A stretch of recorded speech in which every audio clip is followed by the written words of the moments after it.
Valentine ni siku ya mtakatifu au ni mabaki ya sherehe za kipagani? Watu wengi wanafikiri Valentine ni siku ya chokoleti na maua, lakini historia yake inaanzia kwenye damu, dini na historia ya dola la Kiroma, namaanisha Roman Empire. Swali la kujiuliza ni nani alikuwa Valentine? Kanisa Katoliki linatambua walau watakatifu watatu ambao waliitwa Valentine au Valentinius, na hawa wote walikufa mnamo karne ya 3, na mmoja wao ndiye aliyejulikana zaidi. Inasemekana kwamba wakati wa mfalme Claudius wa pili, askari hawakuruhusiwa kuoa kwa sababu walikuwa wakiamini kwamba wanaume ambao hawajaoa wana nguvu zaidi na ni hodari zaidi kwenye jeshi. Lakini Padre Valentine alipinga mtazamo huo, so aliendelea kuwaoza wanandoa kwa siri, na alipogundulika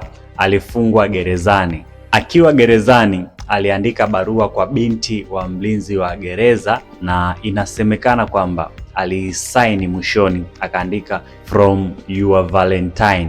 Baadaye aliuawa na akawa shahidi wa mapenzi. Lakini turudi nyuma kidogo. Kabla ya Ukristo kuhusika, Warumi walikuwa na sherehe yao ya kipagani iliyoitwa Lupercalia, ambayo ilikuwa ikifanyika kila mwezi wa pili tarehe 15. Hii ilikuwa ni sikukuu ya uzazi wa rutuba, fertile festival.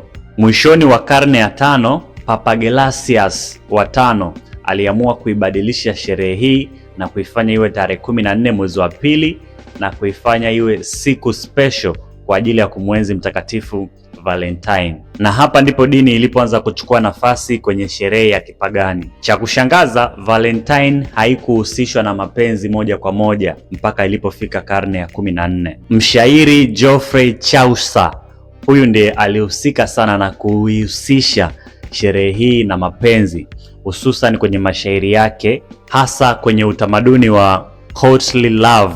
Hapa nazungumzia medieval Europe, na hapo ndipo Valentine ilianza kuwa siku ya wapenzi. Tukizungumzia Middle Age, vijana walikuwa wakiandika majina ya mavalentine wao na kuyaweka kwenye mabakuli. Victorian era, watu wakaanza kubadilishana kadi za Valentine zenye michoro na ribbon, so tukatoka kwenye kuandika majina mpaka kwenye kadi na barua. Karne ya 19 na 20, sherehe ikabadilika na kuwa ya kibiashara zaidi. Kampuni ya Hallmark ilianza kutengeneza kadi za Valentine mwanzoni kabisa wa mwaka 1913 na wakapata mafanikio makubwa kwenye hilo. Na leo ni mabilioni ya fedha zinazunguka kila ifikapo Februari 14.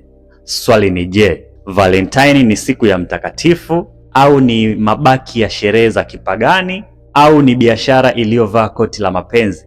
Drop your comment. Mimi naitwa Credo, hii ni Kwa Undani.